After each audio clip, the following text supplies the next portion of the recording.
여러분 안녕하십니까? 오늘이 그 일요일 오후입니다. 어제는 내가 충청남도 태안 말리포에 있는 유류 피해 극복 기념관이라는 곳을 갔었대서요.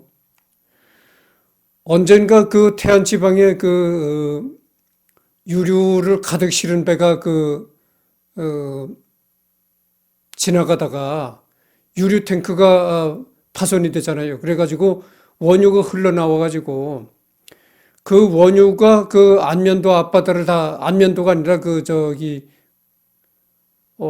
하여튼 그 태안의 앞바다를 다 이렇게 오염시키는 적이 있습니다. 그러니까 바다에 기름이 이렇게 원유가 이렇게 다 덮이면요. 그 바다는 죽은 바다가 됩니다. 그 바다에서는 어떠한 바다의 생물도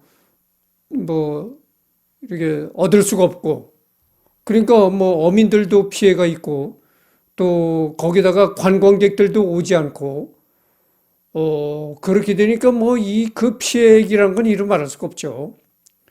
근데 하여튼 그게 여러 사람들의 노력으로 굉장히 막강한 유류 피해를 입었음에도 불구하고 그 피해를 다 복구하고 바다가 원상태대로 회복이 돼가지고 빠른 시일 내로 바다가 회복이 돼가지고 다시 어부들이 이제 자유롭게 고기를 잡을 수가 있고 그 다음에 관광객이 또 몰려오고 이런 회복이 되었다. 그래서 그 회복을 기념하기 위해서 유류 피해 극복 기념관이란 기념관까지 세웠다. 그겁니다. 그래서 그 기념관을 갔다 왔습니다. 그건 그렇고 러시아가 말이죠. 요즘에 그 러시아를 보면은 참 러시아가 지난 공산주의 시절에 스탈린 시절로 사실상 회귀한 거나 다름없다 이렇게 봅니다. 지금 현재는 그 러시아 대통령이 푸틴이잖아요. 근데 이 푸틴이 굉장히 평생이라도 해먹을 수 있는 그런 헌법을 만들어 가지고 평생 늙어 죽을 때까지 해먹을 수 있는 그런 집권의 길을 열었습니다. 그러니까 평생 해먹을 수 있는 집권의 길을 연 것이죠. 그러기 위해서는 평생 자기가 해먹을 수 있는 집권의 길을 열기 위해서 푸틴은 여러 가지 무리한 무리수를 많이 뒀는데요. 애국주의, 국수주의를 많이 이용을 한다는 겁니다. 이게 뭐냐면은 자기를 지지하면 애국이요. 자기를 반대하면 매국이다. 이런 단순한 논리를 국민들한테 홍보시키고 적용시킨다는 것이죠. 이것을 보면 우리나라의 박정희 시대의 유신 시절을 연상케 합니다. 박정희 유신 시절이 이랬어요. 그러니까 아주 수학 공식처럼, 수학의 단순한 공식처럼 단순한 공식화가 되는 겁니다. 요식화가 되는 겁니다. 뭐냐면은 박정희를 지지하면 매국이요. 박정희를 지지하면 애국이요. 박정희를 반대하면 매국이다. 이런 겁니다. 이래 아주 단순하게 공식화되어 있는 것이죠. 푸틴이 이런 식이라는 겁니다. 그러니까 최고 지도자와 국가를 동일시할 때 이런 논리가 성립이 되는 겁니다. 그러니까 유신 시대에는 박정희를 하나의 대통령이라고 생각하기 전에 박정희는 곧 대한민국이다. 대한민국은 곧 박정희다. 그러니까 박정희 니꼴 대한민국, 대한민국 니꼴 박정희라는 공식이, 간단한 공식이 유신 치하에서 성립이 됐던 것입니다. 그래가지고 박정희를 반대하면 그것이 곧 대한민국을 반대하는 매국이요. 박정희를 찬성하면 그것이 곧 대한민국을 찬성하는 애국이 된다. 이렇게 얘기했던 것입니다. 푸틴이 이런 식이죠. 그러니까 푸틴이 자기를 찬성을 하면은 러시아를 찬성하는 애국이요. 자기를 반대하면 러시아를 반대하는 매국이다. 이렇게 자기를 러시아와 이제 동일시 한다는 겁니다. 그래가지고 이제 애국주의, 국수주의 이것을 이용을 해가지고 그런 애국주의, 국수주의를 많이 이용을 해가지고 이제 장기 집권의 그 길을 열었다 이겁니다.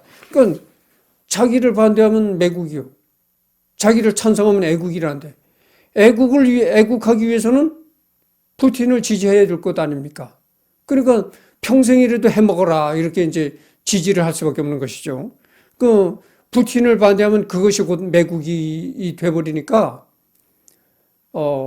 그럼 당신 푸틴 평생 해먹으시오 이렇게 되는 겁니다. 그 러시아라는 나라는 예전에 그 소비에트 연방이라는 얘기를 여러분들 많이 들어보셨죠? 소비에트는 여러 개의 그 나라가 합쳐진 연방 국가였습니다. 언젠가 내가 얘기했지만 소련은 신사적으로 뭐 그렇게 아주 그래서 연방을 이룩한 나라가 아니고요. 옆에 힘없는 나라들을 무력으로 침략했습니다. 침략해가지고 무력으로 뺏어가지고 강제로 연방을 결성한 나라가 소비에트인데요. 그렇기 때문에 소련이 무너지고 나서 많은 나라들이 독립을 했습니다. 독립을 했지만은 아직도 러시아는 굉장히 많은 연방을 이루고 있는데요. 22개 공화국, 46개 주, 9개 변경주, 1개의 자치구, 4개의 자치구, 3개의 연방시 등 94개 연방주체 가운데 북극 해에 접한 인구 4만 2천 명의 네네츠 자치구를 제외한 모든 지역에서 이렇게 됩니다.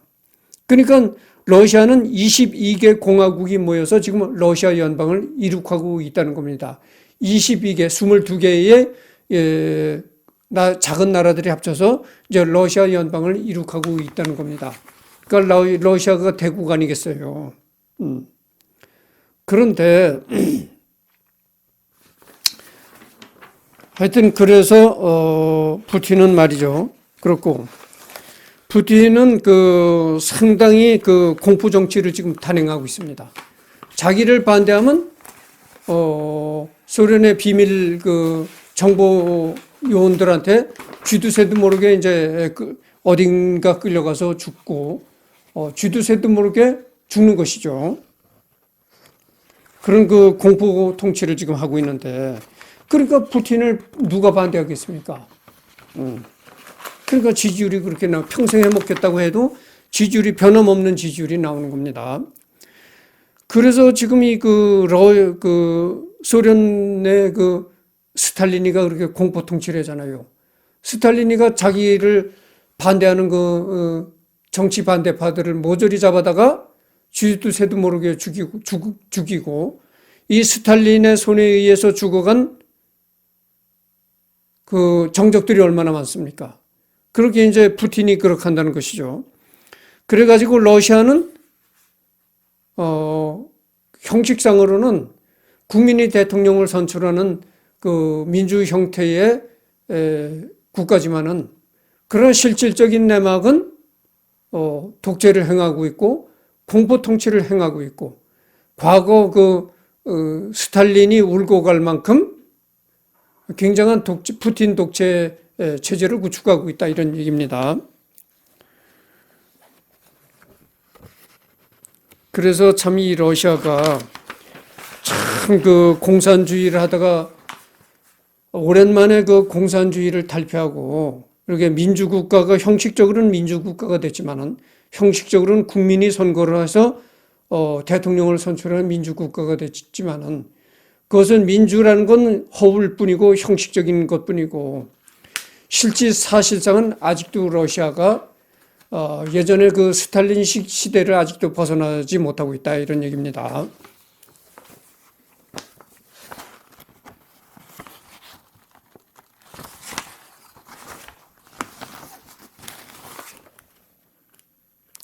그래서 이 러시아는 말이죠. 러시아는 너무나 방대한 영토를 가지고 있고, 너무나 방대한 영토지만은 또 국토 대부분이 쓸모없는 얼음 땅이고, 이제 이런 식인데, 하여튼 러시아는 말이죠. 러시아의 앞날이 참 암울합니다. 그러니까 푸틴은 죽을 때까지 이제 집권할 수 있는 길을 열어놨으니까 겁날 게 없는 겁니다. 이 지도자가 이 겁날 게 없는 수준이 되면 어떻게 되겠어요? 지도자가 한 나라 지도자라 하더라도 두려워하는 것이 있어야 되는 겁니다. 국민을 두려워하게 해야 되는 겁니다. 국민을 두려워한다는 게 뭡니까? 자기가 집권자에서 내려왔을 때, 그러니까 집권자에서 평민으로 내려왔을 때, 그때를 두려워해야 된다는 겁니다. 그래서, 퇴임 후를 생각해서 국민들을 막대할 수가 없는 것이죠. 진짜 퇴임 후를 두려워한다면 국민을 진짜 국민답게 이렇게 보살펴야 될 텐데, 이 푸틴은 평생 해먹을 수 있는 길을 열어놨기 때문에 국민을 두려워할 필요가 없는 겁니다. 퇴임 후를 걱정할 필요가 없는 거예요. 그러니까 퇴임 후를 걱정하지 않는 처지가 되면은 무서운 권력을 휘두르게 된다고 합니다. 사람은 누구나 무서운 권력을 휘두르고 싶어도 퇴임 후가 걱정이 돼서 무서운 권력을 휘두르지 못하는 것이죠. 그런데 퇴임 후를 걱정하지 않아도 되는, 죽을 때까지도 해먹는 그런 길이 열리면은 무서운 권력을 휘두르게 되는 겁니다. 그래서 예전에 그 소련 스탈린 시대는 같지만은 러시아는 다시 이번에 그 러시아 대통령 선거에서 푸틴이 평생 해먹을 수 있는 길을 열어줌으로써 러시아는 또다시 과거의 공산체제의 스탈린 체제로 사실상은 과거의 공산주의 체제, 스탈린 체제로 회귀했다. 민주주의라는 것은 허울뿐이고 국민이 대통령을 선출한다는 것은 형식적인 것뿐이다. 실질적인 내막은 러시아는 과거의 스탈린 시대로 회귀하고 말았다. 이런 얘기를 하는 겁니다. 그래서 하여튼 이런 말씀을 드리고요. 그래서 하여튼 오늘은 또 비가 옵니다. 비가 오고. 그래서 오늘 녹화는 이것으로서 간단히 끝맺겠고요. 다언젠가 또 시간이 있을 때 녹화를 해서 올리도록 하겠습니다. 그때까지 안녕히 계십시오.